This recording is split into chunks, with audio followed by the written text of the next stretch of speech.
टूटा है गाबा का घमंड, जीत गया भारत, एक सपने के सच होने की कहानी। ऋषभ पंत के बल्ले से चौका निकला था, विवेक राजदान के मुंह से टूटा है गाबा का घमंड वाली लाइन निकली और उसके बाद गाबा के मैदान पर तिरंगा के लिए टीम इंडिया की युवा पीढ़ी चक्कर लगा रही थी। लेकिन इन सबसे खास जो था वो हर उस क्रिकेट फैन की आंख का आंसू था जिसने सीरीज का संघर्ष ऑस्ट्रेलिया के साथ भारत की क्रिकेट की मैदान पर हर वो टक्कर देखी है जो पिछले 2 दशकों में हुई थी। नमस्कार, मैं हूं आपका दोस्त साहिल और आप देख रहे हैं एसके क्रिकेट 2 यूट्यूब चैनल और आपके लिए लाए हैं ऐसी एक पेशकश, टूटा है गाबा का घमंड। बचपन में सुना था 24 घंटे में एक वक्त ऐसा आता है जब आपकी जुबान पर सरस्वती बैठी होती है, जो बोले सच हो जाता है। कई बार इस कहावत को सच होते हुए भी देखा है, लेकिन आपकी जुबान से निकले कुछ शब्द ऐसे भी होते हैं जो इतिहास बन जाते हैं। ठीक ऐसा 19 जनवरी 2021 को जब ब्रिस्बेन के गाबा मैदान पर 23 साल के ऋषभ पंत ने बॉल को बाउंड्री की तरफ पहुंचाया। उस वक्त कमेंट्री कर रहे विवेक राजदान के मुंह से जो शब्द निकले वो इतिहास थे। कोरोना काल के बीच साल 2020 कैसे निकला किसी को पता नहीं निकला। हर कोई अपने घरों में था। उस साल के अंत में क्रिकेट फैंस के लिए एक उम्मीद थी जो जोश पैदा करती थी, वो भारत था। भारत का ऑस्ट्रेलिया दौरा, विराट कोहली की अगुवाई वाली टीम, इसी टीम ने 2018 में ऑस्ट्रेलिया को उसी के घर में मात दी थी। अब मौका था इतिहास को दोहराने का और दुनिया को ये बताने का कि पिछली बार जो हुआ वो तुक्का नहीं है। पहला मुकाबला ऐसा हुआ कि वो इतिहास बन गया। दूसरी पारी में टीम इंडिया सिर्फ 36 रनों के स्कोर पर आउट हो गई थी। भारतीय क्रिकेट इतिहास का सबसे कम स्कोर, ये वो चोट थी जो ऑस्ट्रेलिया से लेकर हिंदुस्तान तक हर भारतीय क्रिकेट प्रेमी ने महसूस की थी। कप्तान विराट कोहली पहले मैच के बाद वापस अपने घर लौट आए थे क्योंकि वो पिता बनने वाले थे और अपने परिवार के साथ रहना चाहते थे। भारत ने दूसरा टेस्ट जीता, तीसरा टेस्ट लड़कर ड्रॉ करवाया।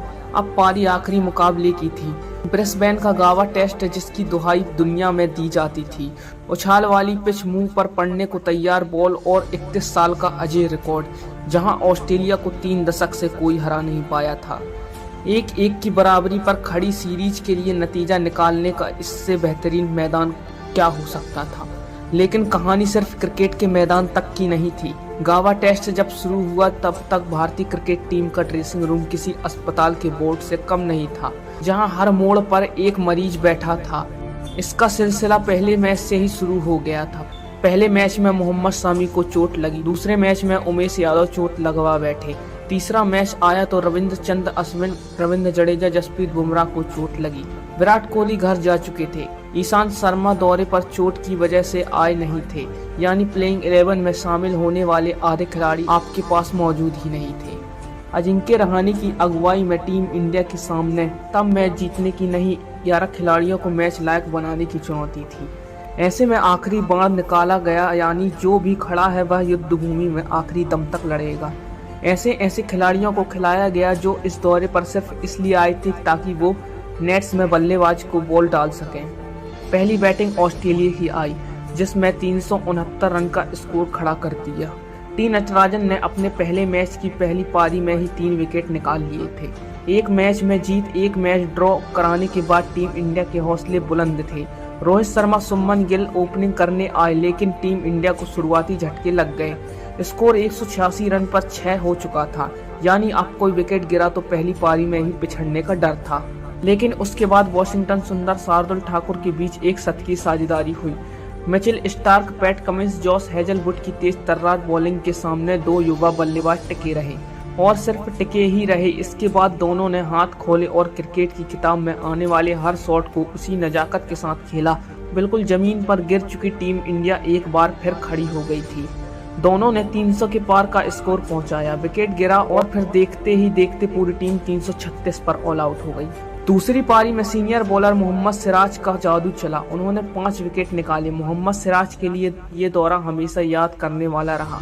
जो वो खुद क्वारंटीन में तो पिता की मौत हो गई, वो मिलने वापस हिंदुस्तान नहीं आ सके। कोरोना नियमों के कारण किसी के साथ अपना दुख नहीं बांट पाए। सीरीज में ही टेस्ट डेब्यू हुआ।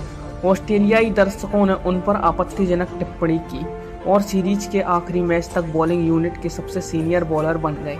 लेकिन 5 विकेट लेने के बाद जब वो ड्रेसिंग रूम में जाते हुए टीम इंडिया की अगुवाई कर रहे थे, और बॉल हाथ में लिए ग्राउंड में लहरा रहे थे। उसने बीते कुछ महीनों के सारे गम को भुला दिया था।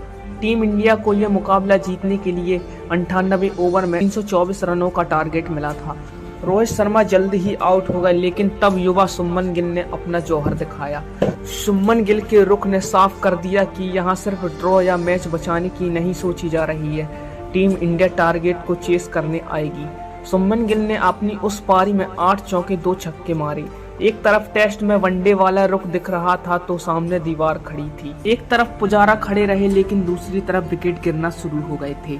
ऑस्ट्रेलिया के लिए जो पहली छोटी सी रोशनी की किरण थी, अब वह कमरे की खिड़की से आ रही धूप बन चुकी थी। उम्मीद जागी तो टीम इंडिया के खेमे में डर भी लगा था, क्योंकि एक तरफ बर्फ यानी चेतेश्वर पुजारा थे तो सामने आग आई थी यानी ऋषभ पंत।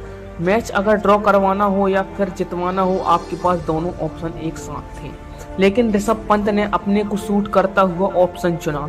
ऑस्ट्रेलिया के उस बॉलिंग अटैक पर वो टूट पड़े, शायद मन बनाकर आए हो कि आज आर होगा या पार होगा। समझदारी भरी पारी भी खेली और आक्रामक शॉट भी लगाए। खासकर नाथन लॉयल को ऋषभ पंत की उस पारी को जरूर भूलना चाहेंगे।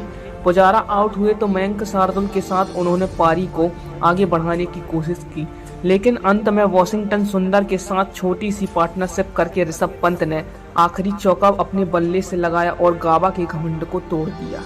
उस मैच का सार इतना ही है, लेकिन ये घटना इस सार से कहीं ज्यादा बड़ी है। 90 के दशक वाले क्रिकेट फैंस के लिए साल 2001 में कोलकाता का टेस्ट मैच सबसे ऐतिहासिक था।